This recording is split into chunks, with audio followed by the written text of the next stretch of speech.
우리 하나님께 믿음의 고백합시다. 주는 그리스도시요 살아계신 하나님의 아들이십니다. 네, 우리가 예배함에 있어서 분위기가 여러분의 예배를 절대 망치지 않도록 여러분 그냥 굳건하게 여러분의 자리를 지키시고 은혜 받으셨으면 좋겠습니다. 그래서 오늘 아침에 예배 목사님께서 계속 우리한테 강조했던 거는 은혜를 구하는 삶을 살아라 이거였어요. 근데 이 얘기는 좀 해주고 싶어요. 여러분 은혜를 받기 위해서는 노력이 좀 필요해. 그래서 가만히 있어서 받는 것이 아니거든. 은혜를 입은 우리에게 주실 그 은혜 때문에 예수님은 죽으셨고, 그리고 그 은혜 입은 나에게 그 은혜가 나의 것이 되기 위해서 무엇이 필요했어요? 믿음의 고백이 필요했거든. 그래서 여러분이 말씀의 은혜, 예배 은혜를 누리려면 은혜를 향하는 나의 이 중심에서의 도전과 이 방향성이 나와야 됩니다. 그래서 우리는 주일날 어떤 것으로도 영향받지 않는 예배자로 서시기 바라고, 어떠한 실패자들의 그 전철을 밟지 않도록 하나님 주신 정도를 걸어가면 되는 거예요. 그래서 저와 여러분들이 다른 것에 영향받지 않고 오직 하나님의 말씀에만 영향받으시기를 바랍니다. 우리 오늘 오전에 도피성에 대한 얘기를 했지요. 우리가 너무도 잘 알고 있듯이 도피성 대신 예수 그리스도를 얘기할 때 여호수아서 20장에 여호수아와 많은 우리 믿는 백성들에게 하나님이 우리에게 주신 말씀 중에 뭐냐면, 너희들을 보호하시는 하나님의 사랑이 가장 결정적인 순간으로 맺어지고 확인되어지는 그 형체가 뭐냐면 은혜의, 복음의, 또 보호하심의, 역사심, 여러 가지 것들이 있어요. 근데 여러분이 알다시피 도피성이라고 하는 것은 이스라엘 백성들이 부지간, 이건 무슨 얘기냐면 자기도 모르게 실수로 사람을 죽인 거야. 그러니까 여기서 우리가 또 방종하지 말 것은 아무나 막 죽이고 아무나 실수한 다음에 저 실수였어요 라고 하는 그걸 말하는 게 아니고, 하나님 앞에서 우리는 알잖아. 하나님 앞에서 내가 참으로 이게 실수인지 아닌지를 우선 분별하고, 그럼 어쩔 수 없이 율법에 의해서는 죽임을 당하거나 매맞음을 당하거나 돌을 맞아야 되는 거지. 그런데 하나님은 우리 믿지 않는 사람들이 오해하는 게 뭐냐면 심판의 하나님, 그 다음에 독선의 하나님, 그러니까 자기 백성만을 사랑하시는 하나님을 오해하는데요. 우리 하나님은 항상 구원의 문은 열어놓으셨어요. 그런데 그 중에 도피성이라는 것은 많은 자들 속에서 실수로 은혜를 필요로 하는 자에게 열어주신 구원의 기회를 말하는 것이기도 합니다. 그래서 우리에게 항상 기억해야 될 은혜 네 가지를 얘기했지만, 그 모든 것은 사실 한마디로 말하면 구원이거든요. 근데 그 구원이 나를 구원하신 그 은혜와 그걸 통해서 나를 통해서 나와 함께하는 가족과, 그렇죠? 나의 만남을 통하여 하나님 구원 얻게 하시는 이 은혜가 있다라고 말씀하셨고, 그리고 하나님이 다 하셨습니다. 뭐죠? 내 삶을 완벽하게 인도하고 계심도 내가 믿음으로 고백합니다 라고 말합니다. 그러면서 결국에는 그래서 우리의 인생에는 우리를 향하여 가는 삶이 아니라 무엇이다? 세상을 살리는 복음화의 사명을 주심이 감사합니다. 이 고백이 나오는 것이지요. 그래서 우리가 하나님 앞에 이 은혜의 내용을 잘 살펴보면 인생이 그냥 인생으로 살고 있는 것 자체가 뭐가 되는 거예요? 은혜이라는 거지. 옆 사람에게 고백합시다. 하나님은 당신을 은혜 가운데 인도하셨습니다. 하나님의 은혜에 감사하십니까? 감사하십니까? 서로에게 묻기 바랍니다. 감사. 최고의 신앙생활의 최고 수준은 감사가 되어지는 거예요. 그런데 왜 감사하지 못하느냐? 불신앙해서 그래. 어떤 불신앙일까? 하나님이 하시는 것도 믿지 못하고, 나를 구원하신 그 하나님이 나를 향한 기대, 내가 또 하나님을 하는 기대가 없다 이 말이거든. 하나님은 여러분을 통해 하시고자 하신 일이 많아요. 그런데 그 은혜 속에서 오늘은 여호수아서 20장을 통해서 나와 가족과 이웃과 모든 민족과 세계가 어떠한 일이 있어도 구원받고 인도하시고 보호하시는 도피성 속에 있으면 된다 이 얘기를 하시는 거예요. 그래서 우리가 아침에 주셨던 말씀, 여러 가지 말씀을 주셨지만 중요한 건 하나님은 우리에게 죄도 아시고 구원하실 능력도 있지만 뭐를 계획하셨어? 우리를 구원하실 완벽한 계획을 갖고 계셔요. 그래서 완벽한 그 계획 속에 하나님 우리를 부르셨는데, 하나님의 그 구원 계획 속에서 약속 놓치지 말아라. 언약 놓치지 마세요. 하나님은 여러분을 끝까지 사랑하십니다. 여러분 구원하시기로 약속을 정하셨다고. 그런데 그 약속을 정하신 바 실현하기 위하여 모든 사람에게 있는 모든 그 문제 근본을 해결할 수 있는 예수 그리스도를 통하여 우리에게 도피성을 만들어 주셨다. 그래서 이 도피성 대신 예수 그리스도를 어떻게 누려야 합니까? 내가 죄인임을 고백하고 그 죄사함을 은혜를 입어서 구원 얻어서 내가 십자가의 은혜 안에 있는 것. 자, 도피성으로 들어가는 사람은요, 뭐를 해야 된다? 제사장 앞에 죄를 고해야 돼. 그래서 도피성에 들어가기 전에 관문이라고 하는 것이 뭐냐? 어쨌든 막 뛰어 들어가. 그러니까 되게 웃긴 게 이스라엘이 이제 여기가 있고 뭐 여기가 있고 도피성이 다 율법에 의해서 거처가 다 있어. 근데 그 거처의 거리가 일정 거리를 꼭 둬야 돼. 왜냐하면 죽기 살기로 달려서 닿을 수 있는 곳에는 한 곳은 있어야 되는 건 거야. 그런데 그거 가면 제일 먼저 어떤 관문을 거쳐야 되냐면 제사장을 만나야 돼. 그 도피청을 담당하고 있는 제사장 앞에 가서 자기의 죄를 다 고해야 돼요. 숨김없이 남김없이.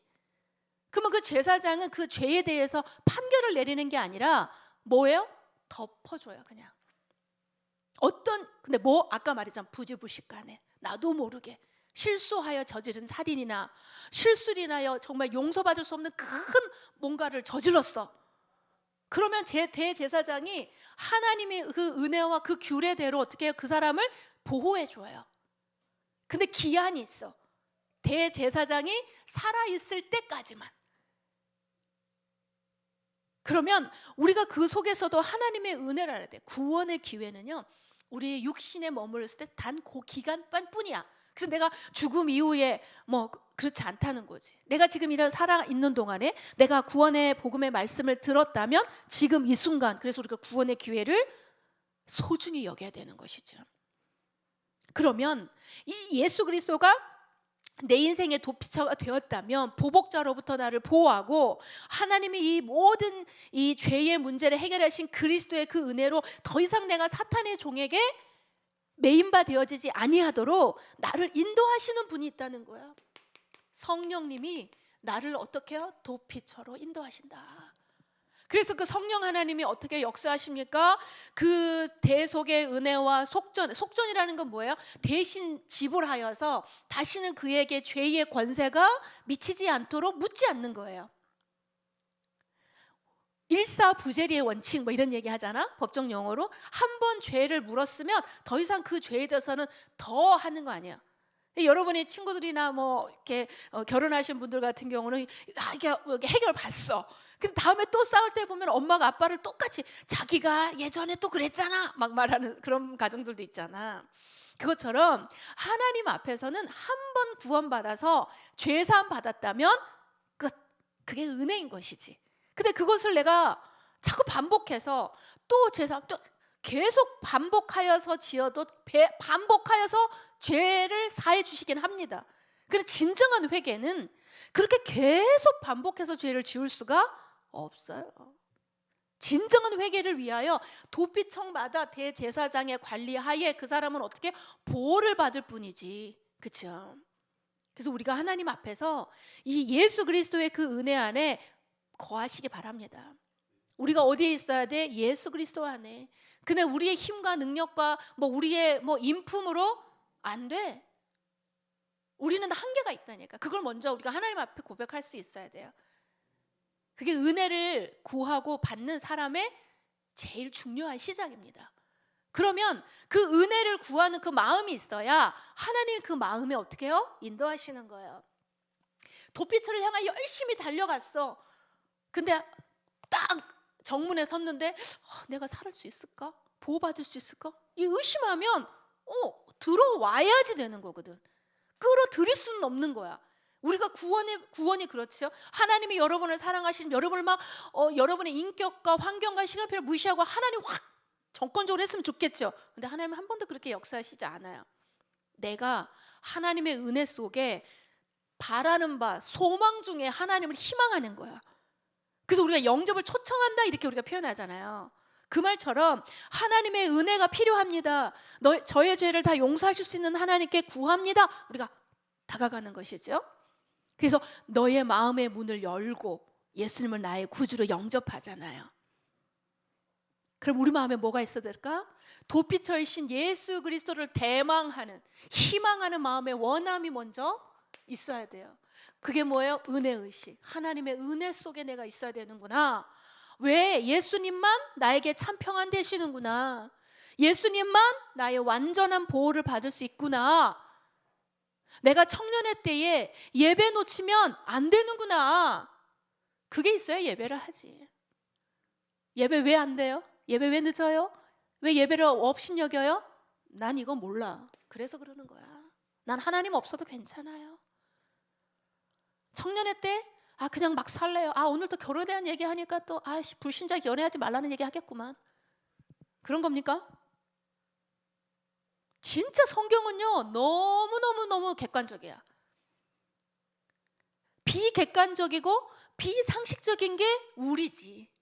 근데 성경 굉장히 객관성이 있습니다. 오늘 얘기를 좀 잘 들어봐. 어설피하고 판단하지 말고, 어설피 알아서 교만 떨지 말고 성경을 잘 보라고. 오늘 그 얘기를 하는 게 아니거든.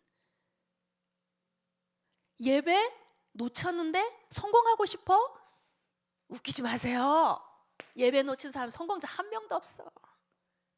불신자들 성공하던데 그게 진짜 성공 같습니까? 젊을 때 그거 정확하게 하세요. 많이 바쁩니까? 그럼 하나님 진짜 안 바쁘게 해줄 거야. 맨날 돈 없어서 꿇어다니는 인생 만든다니까. 복음의 경제를 모르는데 무슨 돈을 벌고, 그치? 하나님의 법을 모르는데 세상 법에 끌려 살겠지. 그러면 우리 지난주에 말씀 여러분 잘 받으셔야 돼요. 세상이 우습게 여기는 사람이 되면 안 됩니다. 우리가 우스운 세상을 건져서 어떻게 해요? 살려야 되니까. 근데 우리가 맨날 세상 사람들이 꼬리비짓만 하는 거야. 세상 돈 부스러기 받아서 살려고 하고, 어떻게 하면 조금 이렇게 좀 야비한 짓을 하더라도 내가 좀 좋은 자리 찾고. 여러분은 그러지 마십시오. 하나님 자녀의 이 자존심이 있지. 어떻게 그렇게 살아? 시간도 쫓겨 살지 마십시오. 여러분의 시간을 어떻게 리드하고 살아야지. 시간에 쫓긴 사람은 맨날 바빠. 근데 시간을 리드하는 사람은 어떻게 해요?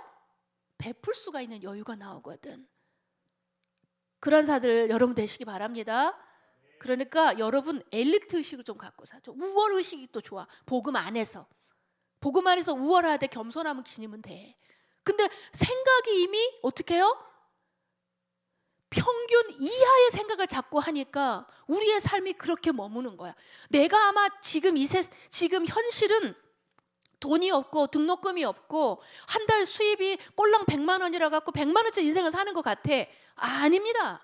내 생각은 이미 1억을 벌고 1억을 누리고 사는 사람처럼 생각을 해야 되는 거야. 여러분 얼마짜리 인생입니까? 하나님 앞에 여러분은 돈으로 환산할 수 없는 인생을 사는 거야. 예수님이 여러분 때문에 그 값진 목숨을 버려서까지 구원하신 사람들이에요. 근데 왜 우리가 노예처럼 살고 뭐 이렇게 대단하다고 세상에 끌려 다닙니까? 대단한 존재들이야 우리가. 그래서 서로가 서로를 위해서도 함부로 말하면 안 되는 거예요. 왜? 서로가 다 대단한 사람들이니까. 누가 그러잖아. 몇억 개의 정자의 경쟁률을 뚫고 엄마의 난자 하나를 향해 돌진했는데 성공한 게 당신들이라고. 맞습니까? 자존감을 챙기세요. 자존감을. 남이 함부로 못할 만큼 여러분의 그레이드를 확 올리세요. 근데 세상의 것으로 올리려고 하면 한계가 있어. 왜? 우리 스펙도 약하고 수준도 낮고 배움도 짧아. 근데 복음 안에는 그 모든 걸 뛰어넘는 하나님이 그리스도 안에 있는 자에게 주는 고상함이 거기서 나와. 그게 빌립보서의 말씀인 거예요. 고상한 사람 되시기 바랍니다. 그래서 진짜 하나님이 주신 가치 속에 있어. 이렇게 저렇게 말하지 마. 오늘 목사님이 서론에 제일 먼저 뭐 하지 말라 그랬어? 불신앙하지 말래. 불신앙. 자기 스스로를 보고도 불신앙하면 안 돼. 에이 내가 이래 살아서 뭐하나. 이번 달에도 빵꾸네. 불신앙하지 마세요. 자기 스스로에게 매일 아침마다 믿음의 말을 선포하세요. 나는 세계를 정복할 하나님의 사람이다. 아멘. 그러니까 그런 이 수준 속에서 서로를 바라보면 이 수준이 달라질 거야. 그 최고 수준의 시작이 뭐다? 하나님의 은혜를 구하는 원함이 있어야 돼. 왜? 그걸 줄 수 있는 분은 하나님밖에 없기 때문에 그렇습니다. 그래서 오늘 말씀도요. 고린도서 7장은 사실 결혼, 그다음에 또 이혼, 그 다음에 또 재혼에 대한 얘기가 막 나와. 그래서 우리는 오늘 상반절에 있는 결혼에 대해서 오늘 좀 얘기를 할 거예요. 제가 주중에 우리 친구들한테도 고백했지만 좀 고민이 되더라고. 결혼이라고 하는 건 이건 좀 시간을 여유롭게 가지고 좀 특강처럼 해야 되는데, 이걸 어떻게, 그리고 이거 좀 실제적으로 좀 얘기를 해야 되는데 주일날 이걸 좀 말하기가 뭐 할까 근데 좀 고민이 된다, 이렇게 이제 얘기를 좀 했거든요. 근데 계속 생각을 해도 우리가 어쨌든 흐름 따라 가면 하나님의 그 시간표에 맞는 말씀을 주실 거라고 저는 생각을 해서 오늘 고린도서 7장을 그대로 하기로 했거든요. 여러분, 결혼하면 제일 먼저 뭐가 떠오릅니까? 하나님은 여러분에게 결혼하기를 원하실까요? 그냥 살기를 원하실까요? 근데 오늘은 보니까 바울은 자기가 혼자 지내니까 과부들에게도 혼자 있는 게 좋다, 이렇게도 얘기해요. 여러분, 바울은 결혼했을까요? 안 했을까요? 안 했어요? 했어요? 확신이 없어? 바울은 기혼자였어요. 왜냐하면 이스라엘의 랍비가 되는 기준이 뭐냐면은 아내가 있어야 돼. 근데 이렇게 언급하지 않는 거는 신학학자들이 생각할 때 아마 좀 복음 이거 사역하는데 협조적이지 않았겠는가, 뭐 이런 얘기도 하더라고. 근데 그렇기 때문에 바울이 아마 결혼함으로 인하여 복음 사역과 하나님 나라의 일에 방해를 받을 것 같으면 하지 말아라라는 그런 중심에서 말한 것 같아요. 그런데 오늘 말씀의 근거를 통해서 볼 때 결혼은 하나님의 명령이에요. 왜냐하면 창세기 2장에서 가정을 꾸릴 때에 아담의 독참이 보기 좋지 못하셨기 때문에 하와를 붙이셨잖아. 그러고 나서 가정을 이루시고 번창하고 생육하라는 명령을 주시거든. 그 다음에 결혼은 선택이 아닌 명령이거든요. 근데 지금 이제 시대를 보니까 결혼은 선택이기는 하나 오히려 뭐로 많이 빠져요? 결혼의 제도권이 아닌 문화의 제도로 좀 변질되는 게 있어요. 그래서 여러분 요즘 많이 보는 것들이 뭐 동거 문화, 그다음에 혼전 동거를 통해서 좀 더 생각한 다음에 혼인신고 하겠다, 뭐 이런 친구들도 많이 나오고, 더 나아가서는 이제 동성애 문화 때문에 함께하는 동거인에 대한 인정을 해달라, 뭐 이런 청원들도 많이 나오고. 그렇다면 우리가 지금 생각하고 있는 결혼이라는 건 다른 것이 아니라 성경에서 말하고 있는 결혼에 대한 교훈을 말하려고 하는 거죠. 오늘 고린도 교회가, 지난주에는 송사에 대한 얘기인데 오늘은 그 안에 성도들의 가정에 대한 얘기를 좀 하고 있어요.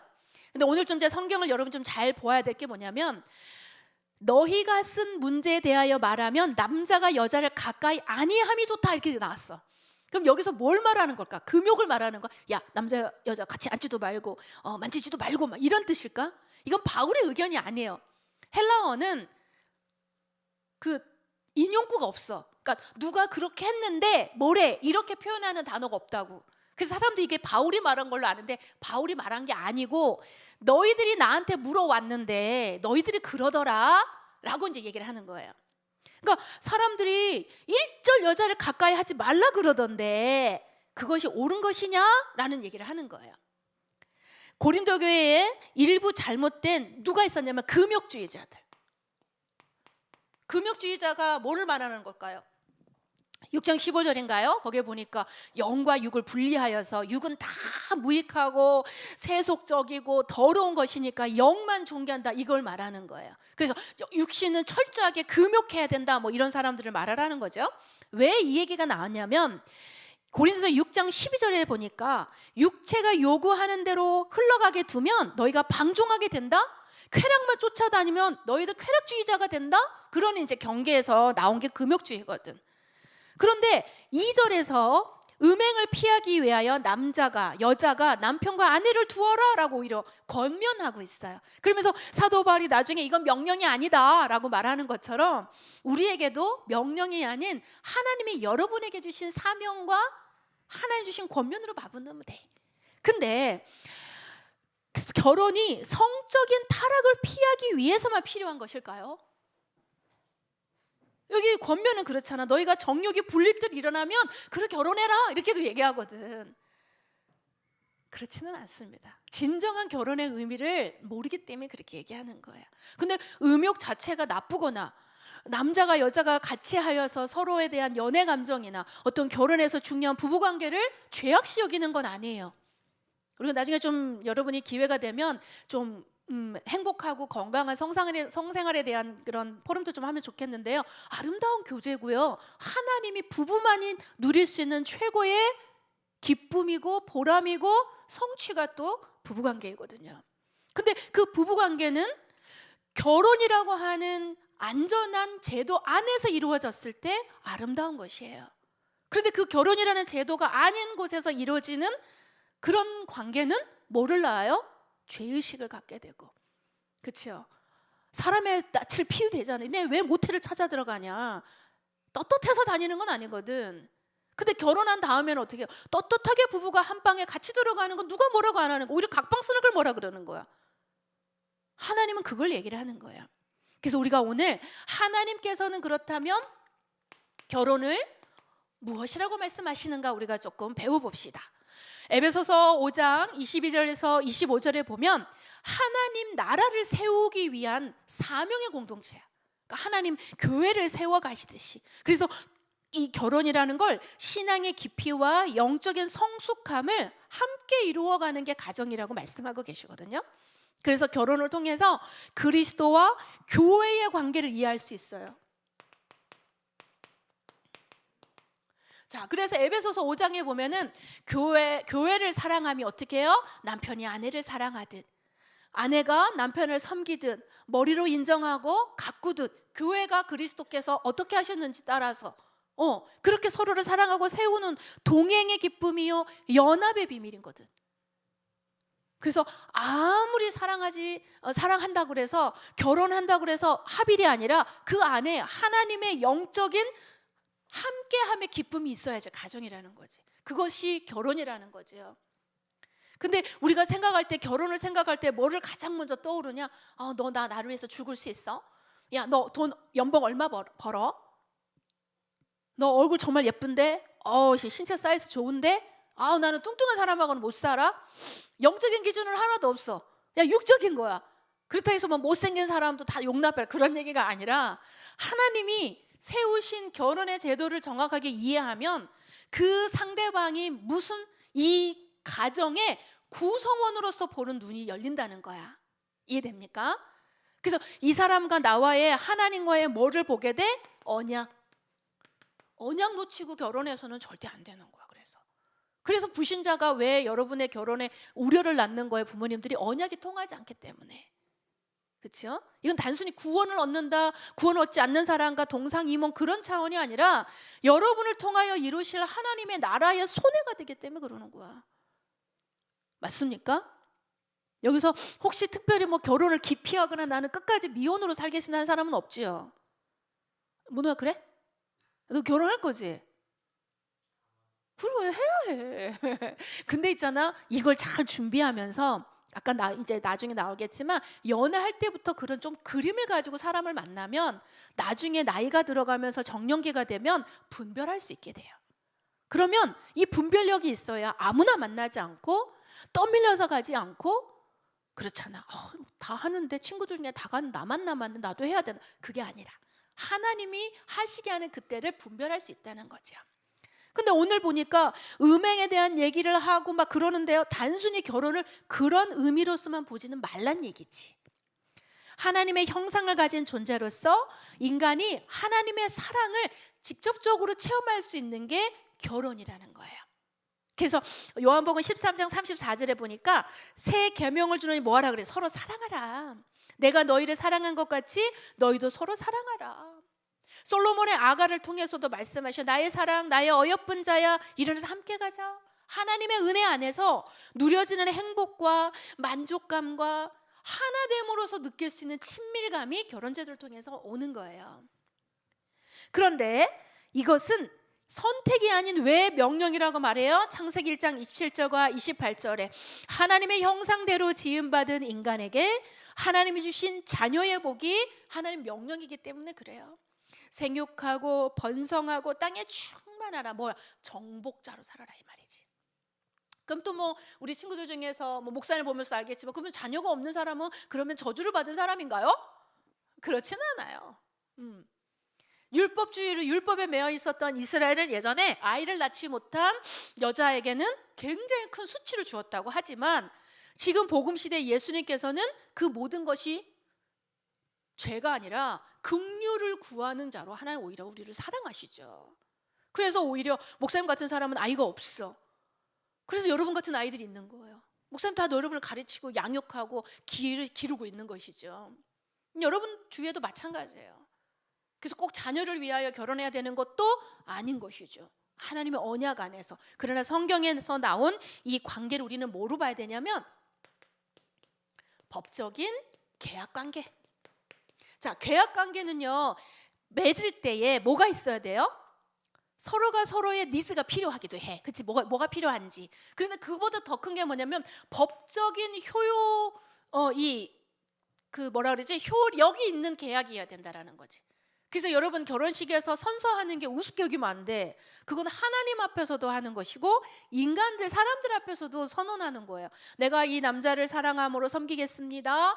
한 사람만을 위하여 자녀를 낳을 것이면 뭐 이런 결혼 서약에도 많이 나오잖아. 사랑하고 섬기고 아플 때나 뭐 건강할 때나 늙어서나 젊어서나 내가 당신을 사랑하고 섬기겠습니다. 이렇게 우리가 서약하잖아. 근데 서약은 다 해놨는데 늙으면 싫고 병들면 싫고, 그럼 계약을 일방적으로 깨버리는 게 되는 건 거야. 왜도 왜 해요? 이거 계약관계 깨뜨리는 사실은 범법행위인 거예요. 그래서 하나님이 마태복음 19장 9절에는 보니까 너희가 한 몸이로 하나님이 짝져 주신 거라 그랬어. 그래서 너희가 마음대로 사람이 나누지 못한다 이렇게 얘기했어요. 그래서 우리가 이 말씀을 받을 때 이혼이라는 거, 목사님 나중에 한 번 더 얘기하겠지만 이혼이 그러면 죄입니까? 우선은 성경대로 하면은 죄긴 죄예요. 왜? 하나님 앞에 선언하여 붙잡은 관계니까.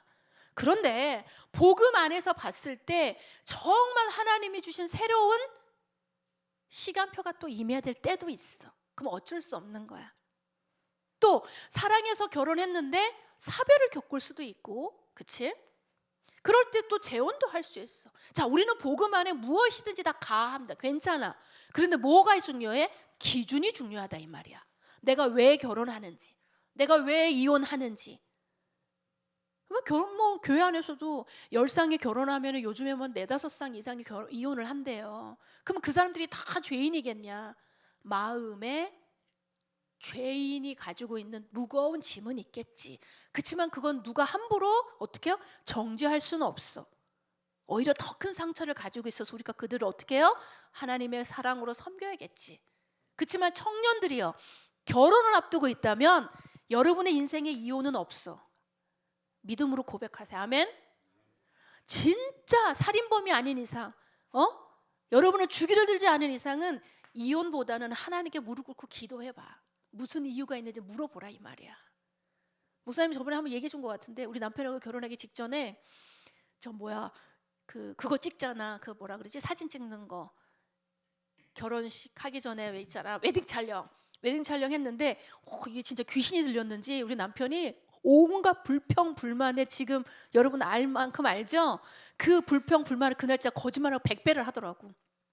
엄청 힘들거든. 여러분도 앞으로 하겠지만 웨딩 촬영 간단한 걸로 해. 나도 간단한 줄 알았는데 안 간단하더라고. 근데 거기서 하나님 다 드러내게 하시더라고. 그때 보니까 우리 시댁의 가문의 배경, 우리 목사님의 가문의 배경 친정하면 그때 순간 내가 얼마나 긴장하면서 기도했는지 몰라. 왜냐? 목사님의 생각은 그건 진짜 파토를 냈어야 됐거든. 살 수가 없는 거였어. 너무너무 창피하고 어떻게 그럴 수 있나 말이야. 집에 돌아왔는데 너무너무 막 갈등이 되는 거야. 하나님, 저 사람이 정말 저랑 같이 결혼할 사람인가요? 제가 만약에 여기서 파혼을 하면 교회는 어떡하고, 제가 학생들 앞에 뭐라고 결혼에 대해서 얘기하죠? 막 그런 생각이 다 들더라니까. 그래서 엄마한테 뭐라고 얘기하고, 또 시댁에는 어떻게 할까, 그런 걱정까지 되는 거야. 그런데 그 순간 목사님 무슨 생각했냐면, 하나님이 허락하신 게 맞으면 뭔가 있을 건데 왜 그랬을까를 생각을 했어요. 근데 그때 목사님이 하나님께 결혼 놓고 언약으로 붙잡았던 게 뭐냐면 사랑의 위로자였어. 왜냐면 나는 사역자고 우리 남편은 뭐라 그럴까? 동역을 하고 후원하는 사람으로 하나님께 내가 기도를 했었거든. 그러니까 내가 결혼해야 될 상대로 나보다 연약한 것이 당연했던 거지. 왜냐면 나는 하나님의 그 일을 주도적으로 해야 될 목사니까. 그러니까 이 사람을 통한 솔직히 시댁의 현장이 보였고 목사님의 가정에 이 흑암도 보이게 된 거야. 그래서 하나님께 기도했지. 하나님, 이 사람 정말 내게 붙인 사람이 맞다면 제 성격으로 넘어가지 못하는 이걸 넘어가게 해달라고 그렇게 기도했다니까. 그 지금까지 결혼에 잘 살아. 근데 그 순간 하나님이 나한테 확인한 게 그거였다는 거야. 언약. 너 결혼 왜 하는 거야? 그래서 목사님 핸드폰에는요, 우리 남편이 위로자 DK예요. 이니셜 뒤에 붙여. 위로자. 너를 위로하는. 근데 그 위로가 무슨 위로냐? 인간 여자로서의 위로야. 왜냐? 내가 하나님께 귀한 사역을 하고 남자들 같이 목사의 사역을 하는데 나는 한 가정에는 여자여야 되는. 뭐가 있어야 돼? 결혼을 향한 나의 언약이 먼저 세워져야 되는 거야. 그러니까 누구 남자를 만나서 여자를 만나서 그 사람 때문에 되어지는 내 결혼의 언약이 아니고 먼저 내가 붙잡고 있는 나의 언약이 나와야 된다는 거지. 만약에 여러분이 로마서 16장의 중직자의 와이프다. 그러면 그걸 놓고 지금 기도하면 여러분 어떤 캐릭터가 돼야 될까요? 최고의 내조자가 돼야 되는 거야. 남자들로 하면 나는 하나님을 섬기는 로마서 16장의 가요 장로다. 그럼 뭐 해야 돼? 복음 경제 축복 받아야 되잖아. 그러면 그것과 함께 할 수 있는 와이프를 만나야 되는 거잖아.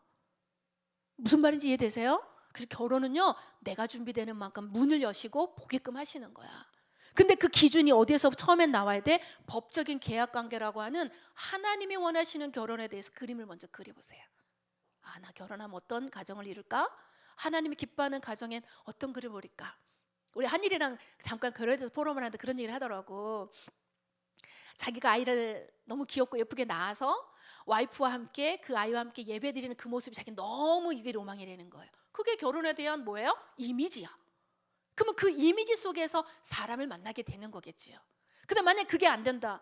근데 하나님이 주신 그 꿈은 선명해. 요셉의 꿈처럼. 그럼 뭐가 일어나요? 계속 갈등이 일어나는 거지. 두 번째, 지금 바울이 자꾸 얘기하고 있는 고린도전서에 팽배하고 있는 음행에 대한, 근데 음행보다는 욕구, 욕망에 대한 걸 우리가 조금 정리를 해보려고 하거든. 자, 현재 한국교회, 세계교회가 다 이것 때문에 지금 흔들리고 있어요. 강단이 음란에 빠지고 교회 안에서 불륜을 저지르고 막 온갖 것들이 일어나고 있습니다. 다 이것 때문에, 이걸 응답받지 못해서, 조절하지 못해서. 그래서 여러분의 이 안에 반드시 구루터기 사명을 감당하십시오. 모든 사람이, 우리 예전에 다락방 할 때도 얘기했잖아. 내가 깜짝 놀랐어. 알셰프 포럼을 하는데 그렇게 우리 렘넌트 아이들이 혼전 순결에 대해서 굉장히 프리하더라고. 그래서 원나잇을 아주 쉽게 생각하고 교회 안에서도 이 여자 저 여자 이 남자 저 남자와 함께 잠자리하는 거를 자기 마음대로 얘기를 하더라고. 근데 깜짝 놀랐어. 여러분, 렘넌트의 렘넌트 구루터기 성결하게 지키세요. 하나님의 성전이잖아. 왜? 나중에 여러분을 향한 결혼의 언약을 성취할 때 아름답고 하나님의 성전된 것을 서로 아름다운 작품으로 만들어낼 걸 왜 함부로 막 그렇게 해? 그게 이걸 다스리지 못해서 그러는 거죠.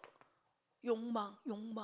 사람에게 욕망이 없으면 시체야. 그렇지만 그 욕망을 제어하지 못하면 짐승처럼 사는 것이고, 그 욕망을 제어할 수 있으면 사람됨으로 사는 거예요.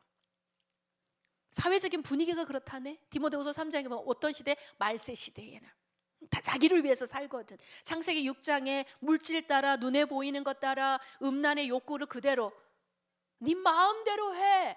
그게 무슨 사상입니까? 바벨탑을 쌓았던, 창세기 6장에 네피림을 쌓았던 그 시대를 붙잡고 있는 흐름이었잖아요. 왜 예배도 우리가 지켜내지 못해요? 네 마음대로 해. 네 시간은 네 거야. 네 육신이 원하는 대로 해. 네 마음대로 살아. 그거야, 그거. 그래서 안 되는 거예요. 혼전 성관계, 무분별한 이성교제, 음란물과 동성애 너무도 지금 팽배하죠. 근데 거기서 다른 말 하면 꼰대라고 그래. 여러분은 그냥 성스러운 거룩한 꼰대 되십시오. 결국에는 그 꼰대가 중요한 위치에서 비꼰대들이 이끌어 갑니다. 이해됩니까? 지키세요. 여러분 자신의 가치를 지켜버리세요. 그리고 죄에 대한 인식이 필요합니다. 언약을 놓치고 하나님 떠난 그 마음의 상태는 죄로부터 민감할 수 없어요. 하나님 안에 있어야 죄에 대해서 민감할 수 있거든요. 이 욕구 자체가 죄가 되는 것은 아니에요. 그런데 잘못된 방향으로 그 욕구가 계속 발전되어 가는 것이 문제이지요. 죄는 싸우는 게 아니라 뭐다? 피하는 겁니다. 그래서 죄악된 환경이 너무 오래 내가 있을 것 같다. 그러면 의지적으로 여러분이 거기서 피하는 거예요. 맞서 싸우는 것은 힘이 있을 때. 그리고 죄를 저질 수밖에 없는 환경에 내가 있으면 내가 아무리 싸우려고 해도 쉽지 않습니다. 그래서 그 자리에서 피해서 훈련받고 단단하게 준비되어져서 통제될 수 있을 만큼이 된다면 그 다음에 그 현장에 여러분이 사명자로 가는 거거든. 또 연약한 우리를 사랑하시는 하나님의 은혜 아래 거하십시오. 우리에게 죄에 대한 사함에 대한 확신을 가지고 스스로를 거룩한 영적 환경으로 이끌어 가시기 바랍니다.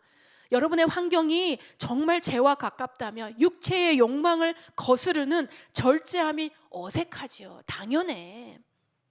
모든 친구들 클럽에 가면 당연히 입에 대지 말아야 될 것도 되고, 만나다 보면 너무 사랑스러우니까 만지고도 싶고, 그런데 만지다 보면 입 맞추고 싶고, 입 맞추고 싶으면 만지고 싶고, 계속 그렇게 발전되어 가는 거거든. 그럼 나를 안다면 그 자리를 어떻게 해요? 과감하게 딱 끊을 수 있는 하나님 앞에 은혜도 구하시기 바랍니다. 난 괜찮아. 난 랩노트잖아. 막 이러면서 이길 수 없어요, 우리는. 특히나 젊음의 때에는 이 호르몬과 시간표가 이길 수 없어. 말씀 속으로 계속 들어가 보세요. 그 말씀이 내 심정, 이 마음의 양심을 계속 콕콕콕콕 찌른다니까. 그게 우리가 구원받은 증거야. 근데 나는 아무리 음란한 행위를 해도 찔림이 없는데요. 그럼 정말 크게 우리가 걱정해 주어야 해.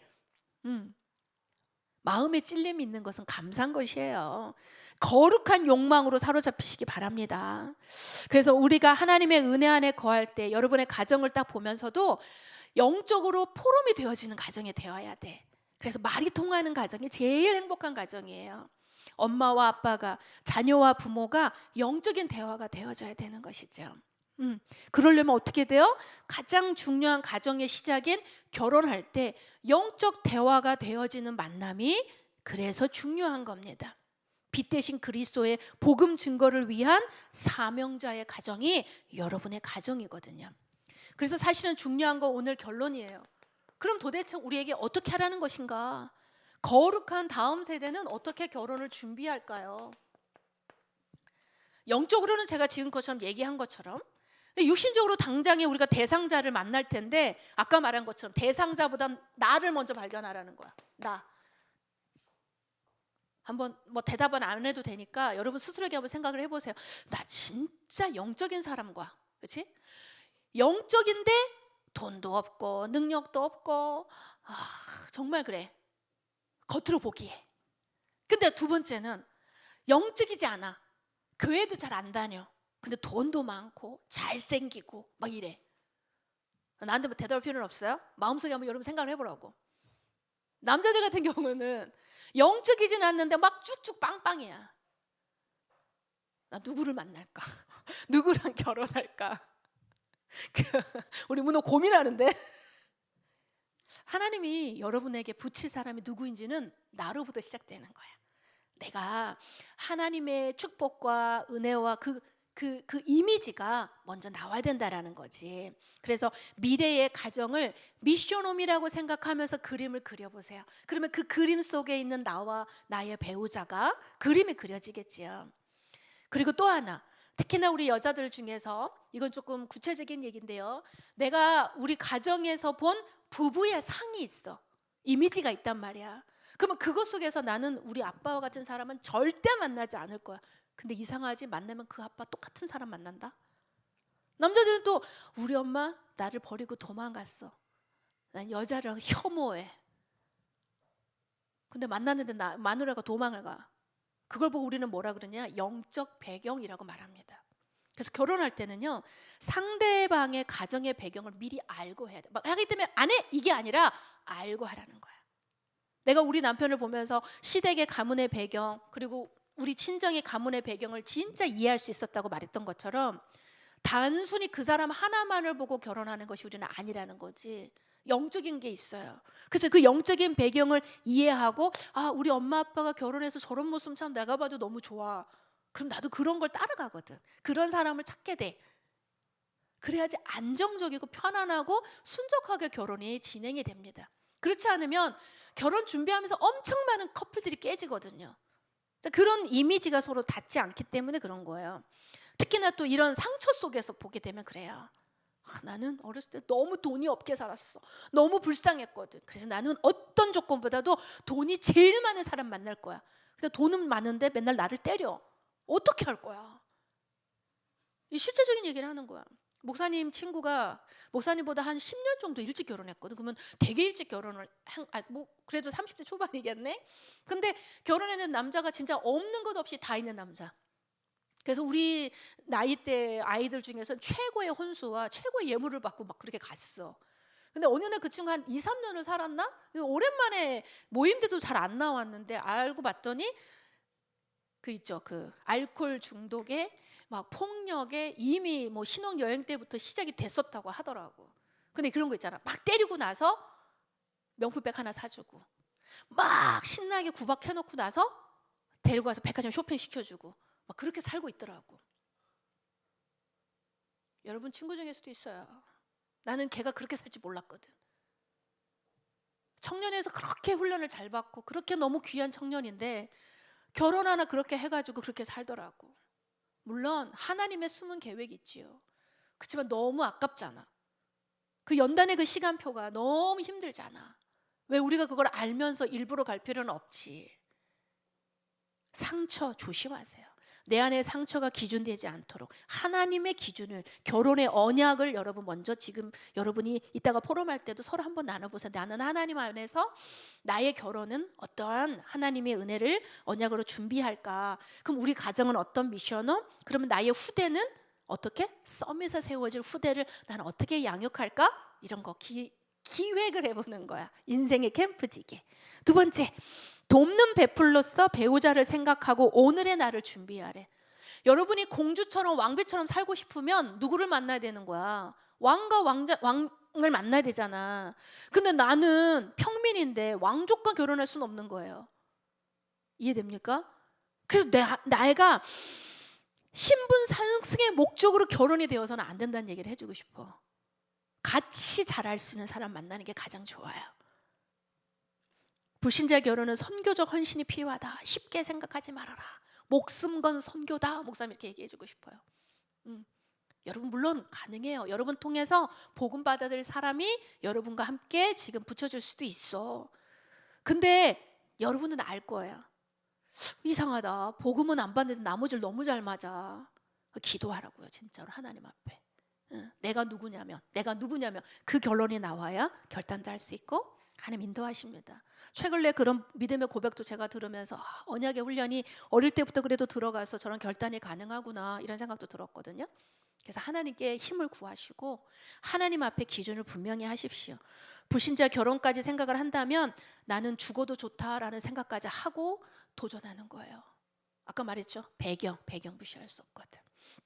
세 번째, 그래서 이성 교제부터 믿음 안에서 성경적으로 인도받아라. 교제 중에 서로에게 항상 확인하고 미래의 비전을 공유해 보세요.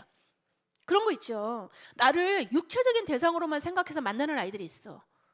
그래서 데이트만 하면 항상 마지막 코스가 모텔이야. 그럼 뭐가 되는 줄 알아요? 나는 섹스 파트너가 밖에는 안 되는 거야. 그건 여러분이 만나면서도 알 수 있어요. 그러면 나도 되게 육신적인 거구나. 발견하면 끝내야 돼. 육신적인 만남은 영원하고 가치 있는 걸 나누는 관계가 될 수가 없어요. 나를 소중히 여길수록 지켜줄 수밖에 없거든. 함부로 하지 않아. 그러면서 비전이 있는지를 꼭 포럼해 보세요. 각자에게 있는 하나님의 비전이 뭔지, 아니면 일에 대한 비전이 뭔지.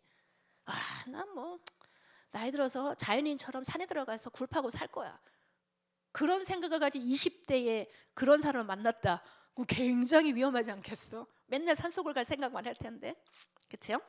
건강하고 순적한 모든 인도 속에서 관계가 더 깊어져가는 만남을 이성교제 속에 하시는 거예요. 그래서 이성교제를 하는 동안 하나님도 더 사랑하게 되고 예배 속으로 더 깊어지고, 그러면서 그 영적인 대화를 서로 나눌 수 있는 그런 교제들이 여러분에게 지금 이 시간표는 필요한 것 같습니다. 그래서 여러분 이따가 포럼 하실 때 편안하게 결혼에 대한 그림을 함께 조금 나눠보세요. 그러면서 내가 오늘 말씀 들으면서 새롭게 되어진 거라든지 아니면 맞긴 맞는데 난 이건 아닌 것 같아. 그럼 그런 부분들도 함께 나눠보면서 그런 포럼들이 될 수 있으면 좋겠습니다. 기도하겠습니다. 살아계신 하나님 은혜를 감사합니다. 오늘도 고린도서 7장의 말씀처럼 우리에게 하나님의 최고의 은혜의 결혼에 대한 말씀을 주시고 교훈하심을 받게 하셨습니다.